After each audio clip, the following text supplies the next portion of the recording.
بسم اللہ الرحمن الرحیم ولا یصح العمل بالوصف۔ انہوں نے یہ بتایا تھا وصف پر کیا مطلب، یعنی اصل کے حکم کی جو صفت علت جامعہ مشترکہ ہے وہ فرع کے اندر اس وقت تادیہ کی جائے گی جبکہ یہ وصف کیا ہو، ملائم ہو اس وصف کے جو نبی اکرم صلی اللہ تعالیٰ علیہ وسلم سے منقول ہے، اور اس کے ساتھ ساتھ یہ ہے کہ وہ وصف معدل ہو، عدالت کی صفت کے ساتھ متصف ہو۔ کیا مطلب، یعنی اس وصف کا مؤثر ہونا اور اس کی تاثیر جو ہے وہ کسی مقام کے اندر، نص کے اندر یا اجماع کے اندر ظاہر ہو چکی ہو۔ یہ دو چیزیں ہیں کہ ہم دیکھیں گے کہ یہ وصف آیا اس وصف کے مناسب ہے جو شارع علیہ السلام سے منقول ہے، اور مناسب ہونے کے ساتھ ساتھ ہم یہ بھی دیکھیں گے کہ کتاب اللہ، سنت، اجماع، ان شرع کی 3 مآخذ میں سے کسی ماخذ کے اندر اس کا اثر ظاہر ہوا ہے۔ سمجھ رہے ہیں؟ کل بتایا تھا لِأَنَّهَا مِنَ الطَّوَّافِينَ اب الطوافات علیکم کے اندر وصف کا اثر کیا ہے، وہاں پر ظاہر ہو چکا ہے۔ تو اب اسی کو فرماتے ہیں وصف کے اوپر عمل کرنا صحیح نہیں۔ عمل کا مطلب کیا ہوگا کہ اس وصف کو ہم اصل کے حکم کی علت بنائیں اور اس وصف کے ذریعے فرع کے اندر حکم کو ثابت کب کریں گے؟ فرماتے ہیں اس وصف پر عمل کرنا، یعنی فرع کے اندر اس وصف سے حکم کو ثابت کرنا اور اصل کے اندر اس حکم کی علت قرار دینا، یہ صحیح نہیں ہے قبل الملائمہ، ملائمت سے پہلے ملائمت کا جو معنی گزر چکا۔ تو گویا وصف پر عمل کرنے کی ایک شرط یہ ہو گئی۔ کیوں یہ شرط ہے؟ لِأَنَّهُ أَمْرٌ شَرْعِيٌّ، اس لیے کہ جس وصف کو اصل کے حکم کی علت قرار دیا جاتا ہے اور اس وصف کے ذریعے فرع میں اس بات حکم کیا جاتا ہے، فرماتے ہیں یہ وصف جو ہے ایک امر شرعی ہے۔ وصف کیا ہے؟ ایک امر شرعی ہے۔ امر شرعی کا مطلب یہ ہے کہ اس وصف کے ذریعے احکام شرع کو فرع میں ثابت کیا جاتا ہے، اور یہ وصف اصل کے حکم کی علت شرع کے اندر ہے، تو یہ وصف کیا ہے؟ ایک امر شرعی ہے۔ اب یہاں پر فرماتے ہیں وَإِذَا ثَبَتَ الْمُلَائِمَةُ، جس وصف کے ذریعے فرع میں ہم اس بات حکم کریں گے اور جس وصف کو اصل کے حکم کی علت قرار دیا، اذا ثبت الملائمۃ، جب اس وصف کا ملائم ہونا، موافق ہونا، مناسب ہونا وصف منقول عن الشارع یا عن السلف کے جب یہ ثابت ہو گیا، تو فرماتے ہیں صرف اتنے ہی سے اب اس کو فرع کے حکم کے اس بات کی علت نہیں قرار دیں گے۔ لم یجب العمل بھی، اس وصف پر عمل واجب نہیں ہے، الا بعد العدالتی، مگر بعد اس کے کہ وہ وصف معدل ہو۔ کیا مطلب؟ یعنی عدالت کے بعد ہی جو ہے، عدالت کے بعد ہی وہ وصف مؤثر ہو سکتا ہے۔ کیا مطلب؟ یعنی کتاب اللہ، سنت، اجماع کے اندر کسی مقام پر اس کی تاثیر ظاہر ہو چکی ہو، تب لم یجب العمل بھی الا بعد العدالت عندنا، ہمارے نزدیک عمل واجب نہیں ہے اس وصف کے اوپر مگر اس عدالت کے بعد، جس عدالت کا معنی ابھی میں نے ذکر کیا کہ اس کی تاثیر کسی مقام کے اندر نص یا اجماع میں ظاہر ہو چکی ہو۔ فرماتے وہی الاثر، عدالت سے جو معنی یہاں پر مراد ہے وہ معنی یہاں پر اثر مراد ہے۔ کیا معنی مراد ہے؟ اثر مراد ہے کہ اس وصف کی تاثیر کسی مقام کے اندر نص اجماع میں ظاہر ہو چکی ہو۔ یہ شرط کیوں لگا دی ملائم ہونے کے بعد؟ اس وصف کے معدل ہونے کی، وصف کے مؤثر ہونے کی، یعنی اس کی تاثیر کسی مقام پر ظاہر ہو؟ فرماتے ہیں لِأَنَّهُ يَحْتَمِلُ الرَّدَّ مَعَ قِيَامِ الْمُلَائَمَةِ، کیا مطلب؟ اس لیے کہ وہ وصف اگرچہ ملائم ہے مگر ملائمت، مناسبت، موافقت کے قائم ہوتے ہوئے شارع کی طرف سے رد کا احتمال رکھتی ہے کہ ہو سکتا ہے کہ شارع نے اس وصف کو، اس علت کو رد فرما دیا ہو۔ اب ظاہر سی بات ہے جب وہ وصف شارع کے نزدیک مردود ہوگی، قابل رد ہوگی، تو اس وصف کا اثر کسی فرع کے اندر ظاہر نہ ہو پائے گا۔ فرماتے ہیں اس لیے کہ وصف رد کا احتمال رکھتی ہے ملائمت کے قائم ہوتے ہوئے۔ یہ ایسے ہی ہے جیسے شاہد، کیا ہے؟ شاہد، شہادت میں آپ نے عدالت کی شرط پڑھی ہے کہ نہیں پڑھی ہے؟ تو محض عاقل، بالغ، آزاد رجل ہونا ہی جو ہے یہ کافی نہیں ہے قبول شہادت کے لیے، بلکہ اس کے ساتھ ساتھ اس کا عادل ہونا شرط ہے۔ کیا مطلب؟ کہ وہ ممنوعات شرع کا، منہیات شرع کا وہ ارتکاب نہ کرتا ہو، بلکہ اپنے آپ کو اس سے باز رکھتا ہو، تب وہ کیا کہلائے گا؟ وہ عادل کہلائے گا۔ تو جس طریقے سے شاہد جو ہے وہ شہادت کی صلاحیت رکھتے ہوئے کہ عاقل بالغ ہے، عقل ہے، بلوغ ہے، اہلیت ہے، ان ساری چیزوں، ساری صلاحیتوں کے رکھتے ہوئے وہ مردود الشہادہ ہونے کا احتمال رکھتا ہے کہ ہو سکتا ہے کہ عادل نہ ہو، فاسق ہو، مردود الشہادہ ہو جائے۔ یہی حال یہاں پر اوصاف جامعہ کا ہے کہ اگرچہ ان کے اندر اس بات کی صلاحیت ہے کہ فرع کے اندر اس بات حکم کے صالح بن جائیں، لیکن شارع کے نزدیک جو ہے ہو سکتا ہے وہ مقبول نہ ہو۔ تو اس لیے فرماتے ہیں کہ وہ وصف ملائمت کے قائم ہوتے ہوئے رد کا احتمال رکھتا ہے۔ فَيُتَعَرَّفُ صِحَّتُهُ بِظُهُورِ أَثَرِهِ فِي مَوْضِعٍ مِّنَ الْمَوَاضِعِ، لہذا اس وصف کی صحت اس سے جانی جائے گی، کس سے؟ کہ ظہور اثر ہی فی موضع من المواضع، کہ کسی مقام کے اندر اس وصف کا اثر کیا ہو چکا ہو؟ ظاہر ہو چکا ہو۔ سمجھ میں آگئی؟ مثلاً یہ نص کے ذریعے یا اجماع کے ذریعے، چاہے وہ نص کتاب اللہ ہو، چاہے نص رسالت ہو، نص کتاب یا نص رسول سے یا اجماع سے یہ ثابت ہو جائے کہ یہ وصف جو ہے حکم کی کیا ہے؟ علت ہے اصل کے اندر۔ اس کو انہوں نے صرف اتنا کہہ دیا کسی مقام کے اندر ظاہر ہو جائے۔ آپ نام ہی پڑھ لیجئے گا، میں بھی اسی ہی سے پڑھاتا ہوں، کوئی ایسا ہے نہیں کشف حاصل ہو۔ تو اس میں فرماتے ہیں کہ اس کی 4 قسمیں ہیں۔ ایک قسم میں آپ کو دکھا دیتا ہوں۔ اس میں ایک قسم لکھا ہے الاول ان یظہر اثر عین ذلک الوصف فی عین ذلک الحکم، کہ بعین ہی اس وصف کا اثر خود اس حکم کے اندر ظاہر ہو جائے، خود اس وصف کا اثر خود اس حکم کے اندر ظاہر ہو جائے۔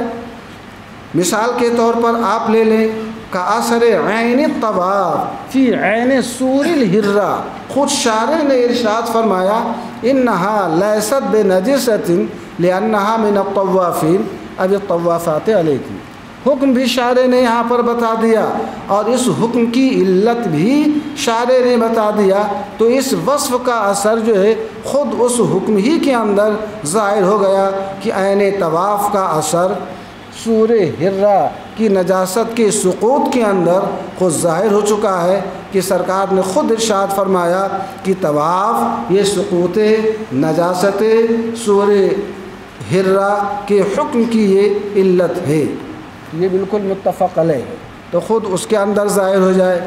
اس طریقے سے ایک اور میں دکھا دیتا ہوں کہ اس بعین ہی اس وصف کا اثر جو ہے خود اس حکم کے اندر تو ظاہر نہ ہوا جیسے نص کے اندر ہے، اس وصف کا اثر جو ہے یعنی خود یعنی بعین ہی اس وصف کا اثر جو ہے اس حکم کی جنس کے اندر کیا ہو جائے؟ ظاہر ہو جائے۔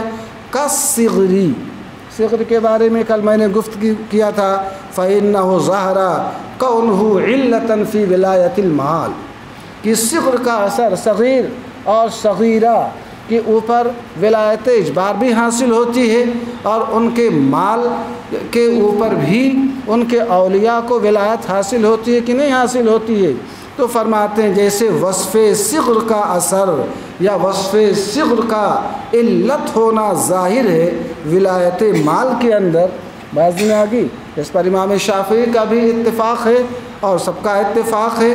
اور ولایت مال یہ جنس ہے کس چیز کی؟ ولایت مال جنس کس چیز کی ہے؟ حکم نکاح کی۔ کس کی؟ حکم نکاح کی جنس ہے۔ تو اب فرماتے ہیں کہ وہاں پر بھی ولایت ہوتی ہے، یہاں پر بھی کیا ہوتی ہے؟ ولایت ہوتی ہے۔ تو اب ولایت نکاح کے اندر بھی صغر کو علت قرار دینا کیا ہے؟ صحیح ہے، اس مجانست کی وجہ سے۔ گویا کہ حکم نکاح جو ہے یہ مجانس ہے، یہ کس چیز کے؟ ولایت مال کے۔ تو جب ولایت مال کے اندر اس کا اثر ظاہر ہو چکا ہے تو اس حکم کی جنس جو ولایت نکاح ہے اس کے اندر بھی اس کا اثر کیا ہوگا؟ ظاہر ہوگا کہ صغیر و صغیرہ کے اوپر ان کے جو ولی مجبر ہوں گے ان کو ولایت اجبار حاصل ہوگی۔ تو اسی کو انہوں نے فرمایا کہ اس وصف کی صحت جو ہے وہ اس سے جانی جاتی ہے کہ اس وصف کا اثر نص یا اجماع ان میں سے کسی مقام کے اندر ظاہر ہو چکا ہو، کا اثر الصغری فی ولایت المال، جیسا کہ ابھی میں نے بتایا کہ ولایت مال کے اندر صغر کا اثر کیا ہو چکا ہے؟ ظاہر ہو چکا ہے۔ اب جب اس کے اندر ظاہر ہو چکا ہے تو ولایت مال کی جنس جو حکم نکاح ہے اس کے اندر بھی اس وصف کا اثر کیا ہوگا؟ وہ ظاہر ہوگا۔ وَهُوَ نَظِيرُ صِدْقِ الشَّاهِدِ، ہوا کا مرجع جو ہے معرفت و صحت الوصف بظہور الاثر، اثر کے ظہور سے وصف کی صحت کی معرفت جو ہے یہ نظیر ہے صدق شاہد کی۔ کس کی؟ صدق شاہد کی۔ بِأَن يُتَعَرَّفَ، فرماتے ہیں وہ وصف کی صحت کی معرفت، ہوا کا مرجع وصف کی صحت کی معرفت کس سے؟ ظہور اثر سے۔ یہ نظیر کس کی ہے؟ صدق شاہد کی۔ کیا مطلب؟ یعنی شاہد کا صادق ہونا جانا جاتا ہے کس سے؟ بے ظہور اثر دین ہی، بے ظہور اثر دین ہی۔ جیسے وصف کی صحت کو ہم جانتے ہیں اس سے کہ اس کا اثر فی موضع من مواضع النص کیا ہے؟ وہ ظاہر ہو جائے۔ یہ نظیر کس کی ہے؟ صدق شاہد کی، کہ شاہد کا صدق یہ اس سے جانا جاتا ہے کہ اس کا اثر یا اس کے دین کا اثر جو ہے وہ ظاہر ہو۔ کس چیز کے اندر؟ فی منعہ عن تعاطی محظور دینی، کہ وہ شاہد اپنے دین کے جو محظورات ہیں، محرمات ہیں، ممنوعات ہیں، منہیات ہیں، ان سے اپنے آپ کو وہ کیا رکھتا ہے؟ باز رکھتا ہے، اور اپنے دین کے محظورات و ممنوعات سے اپنے آپ کو روکنے کی وجہ سے گویا عدالت کی صفت سے وہ کیا ہے؟ متصف ہے، اور وہ عادل قرار پایا۔ اس بنیاد پر جو ہے وہ کیا ہے؟ اس کی شہادت قبول کر لیا جاتا ہے، شہادت قبول کر لی جاتی ہے۔ آپ غور کریں، شاہد کا صدق ہم نے اس سے جانا کہ اس کے دین کا اثر جو ہے آیا اس کے اندر ظاہر ہے، جیسے وہاں اس کا اثر کسی موضع نص کے اندر ظاہر ہوتا ہے، ایسے یہاں پر شاہد کا صدق ہم اس سے جانتے ہیں کہ اس کے دین کا اثر آیا ظاہر ہے اس کے اندر کہ اپنے آپ کو ممنوعات شرع سے باز رکھتا ہے، یا یہ کہ کھلے عام سر عام وہ ممنوعات شرع کا ارتکاب کر کے وہ فاسق ہی رہتا ہے۔ تو وہ فرماتے ہیں ظہور اثر کے ذریعے صحت وصف کی معرفت صدق شاہد کی نظیر ہے، کہ صدق شاہد جانا جاتا ہے کیسے؟ بے ظہور اثر دین ہی فی منعہ عن تعاطی، تعاطی کا مطلب وہی ارتکاب، تناول، عن تعاطی محظور دینہ۔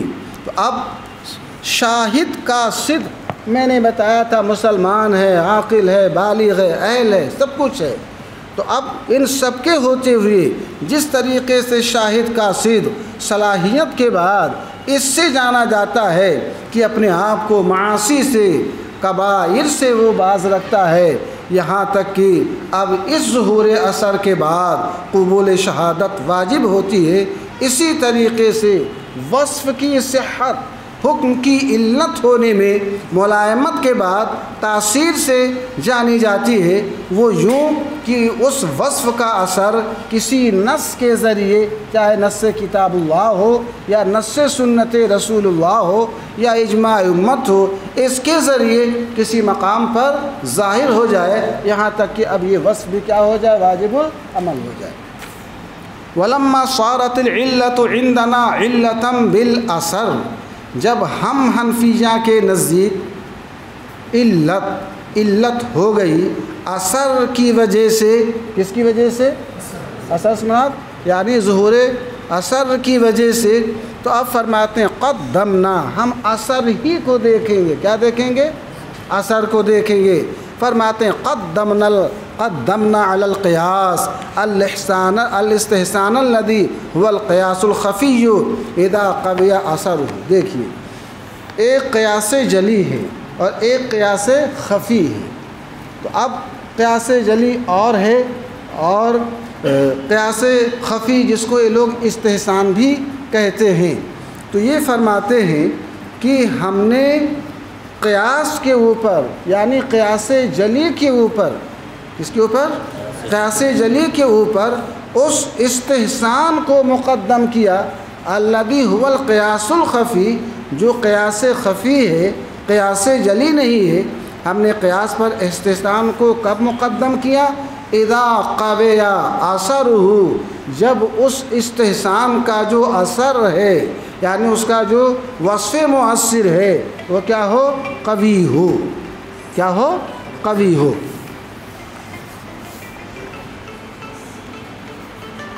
اب یہاں پر آپ کو دکھائیں گے کہ کہاں پر قیاس جلی کو انہوں نے مقدم کیا ہے قیاس خفی کے اوپر، اور کہاں قیاس خفی کے اوپر قیاس جلی کو۔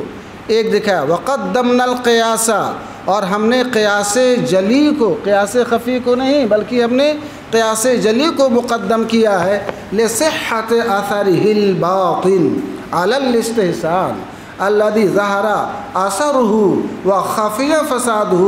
ہم نے پہلے کیا تھا کہ ہم نے قیاس پر استحسان کو مقدم کیا، جس استحسان کا جو قیاس خفی ہے، جس کا اثر قوی ہے، اور ہم نے قیاس جلی کو، یہ دوسرا ہے، قیاس جلی کو ہم نے مقدم کیا۔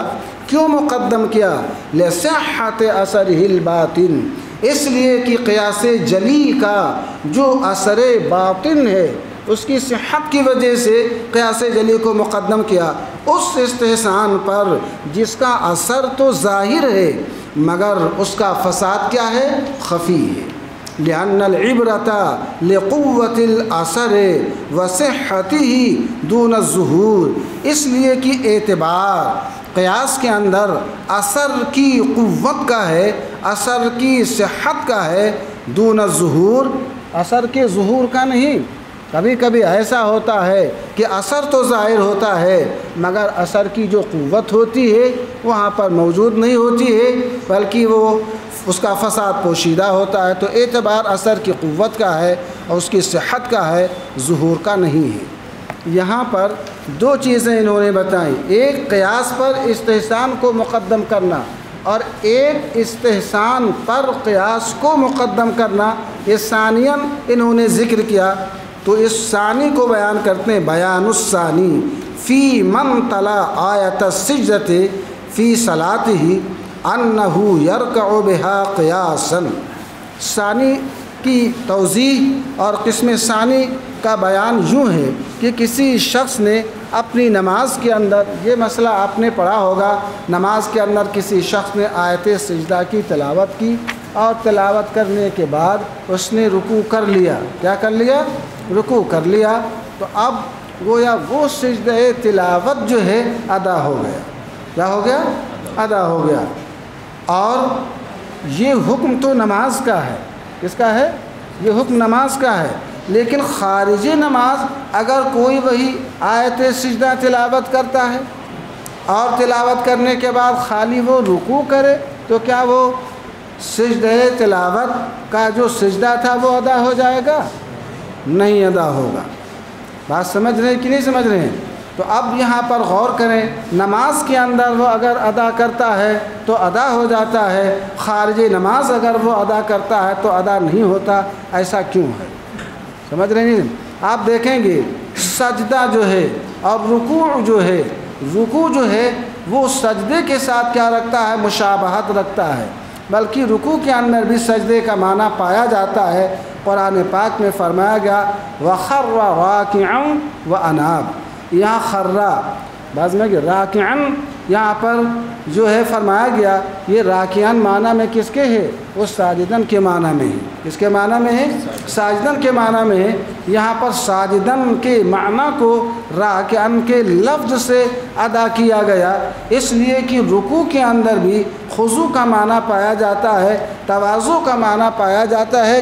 یہ اور بات ہے کہ خضوع کا جو اعلیٰ درجہ ہے وہ صرف سجدے ہی کے اندر پایا جاتا ہے، سجدے کے علاوہ کسی اور شے کے اندر پایا نہیں جاتا ہے، مگر ہے اس کے اندر بھی سجدے کی حقیقت اور ماہیت، اسی لیے نہ ساجدن کی تعبیر راکعن سے فرما دی گئی۔ تو اب نماز کے اندر جو ہے وہ ادا ہوتا ہے، خارج نماز ادا نہیں ہوتا ہے، ایسا کیوں ہے؟ اسی کو فرماتے ہیں ثانی کا بیان یہ اس شخص کے اندر ہے من تلا آیت السجدتی، کسی شخص نے اپنی نماز کے اندر آیت سجدہ کو تلاوت کیا، انہو یرکع بہا قیاسا، تو قیاس کا تقاضا یہ ہے کہ آیت سجدہ کے لیے وہ رکوع کر لے۔ کیوں رکوع کر لے؟ لأن النص قد ورد بہ، اس لیے کہ نص جو ہے وہ اس باب کے اندر وارد ہے۔ کیا مطلب؟ خر راکعن جو ہے وہاں رکوع معنی میں کس کے؟ وہ سجدے ہی کے وارد ہے۔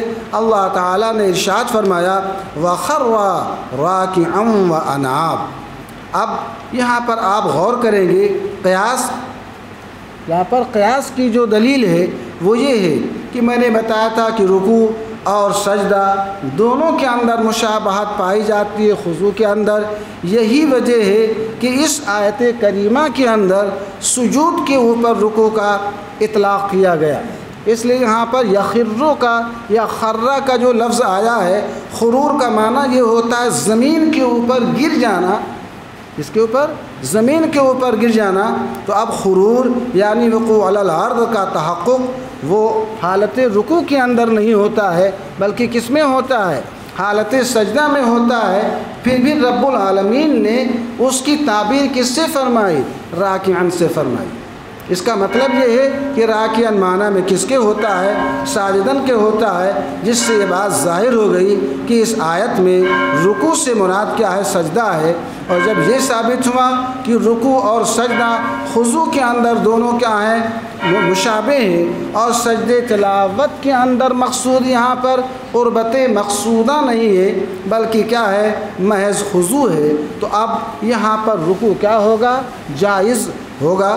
سمجھ رہے ہیں؟ کیوں؟ اس لیے کہ وصف خضوع جو ہے رکوع اور سجدہ دونوں کے اندر مشترک ہے۔ تو اسی کو انہوں نے فرمایا کہ لأن النص قد ورد به قال الله تعالی وخر راکعا واناب۔ وفی الاستحسان، اور استحسان کا تقاضا یہ ہے لا یجزی ہے۔ کیا مطلب؟ یعنی محض رکوع کافی نہ ہو، محض رکوع کر لینے سے سجدہ ہو جائے۔ فرماتے ہیں کہ استحسان کا تقاضا یہ ہے کہ کافی نہ ہو، لأن الشرع امرنا بالسجود، اس لیے کہ شرع نے ہم کو سجدہ کرنے کا حکم فرمایا ہے۔ سجدہ غایت تعظیم کا نام ہے۔ والرکوع خلافہ، اور رکوع جو ہے یہ اس کے بالکل کیا ہے، برخلاف ہے۔ کیا مطلب؟ یعنی سجدے کے اندر تعظیم کا جو اعلیٰ درجہ پایا جاتا ہے، خضوع کا جو اعلیٰ درجہ پایا جاتا ہے، وہ رکوع کے اندر نہیں پایا جاتا ہے۔ اس لیے فرماتے ہیں استحسان کا تقاضا ہے کہ محض رکوع کر لینے سے وہ آیت سجدہ ادا نہ ہو۔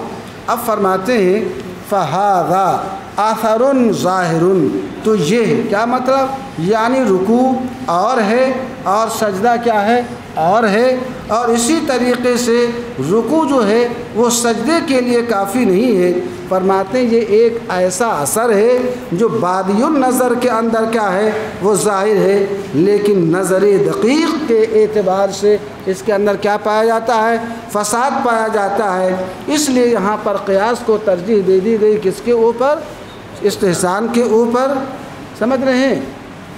یہیں پر ہم چھوڑ دیتے ہیں، کل جو ہے اصل میں دونوں کو ہم دکھائیں گے، یہاں پر قیاس اور یہاں پر استحسان ہے، تب یہ بات واضح ہوگی۔